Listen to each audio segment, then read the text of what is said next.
pagbangon na magbangon at ang pagpabagod sa pagkakaroon sa buhay. Animal sa tercerang rayda, iyo ang pamilya Tona ang nag-aataman. Santo Cristo, Pinako.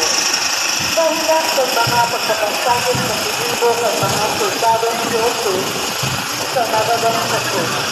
Inyuri ang inabot na prophetikado o ang Kristong nakapangol sa krus. Sirin na itinaas ni Moises at bronseng halang sa sarong-talo dumay sa kalantadan. Sirin man sa ibuhat sitaan at aking intawo sa maring ang sinisayman na magtubod sa iya pagkamit ng buhay na rin sa pagbuhay. Ang imahon sa Kristong nakapago, iyo ang pamilyang siguro ang nag-aanaman.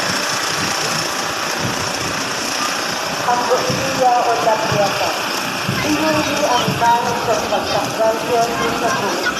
Dangan inulit sa mga pasyatan sa isang nagpupundo at ipagtatangis sa ina ng isang Samaria.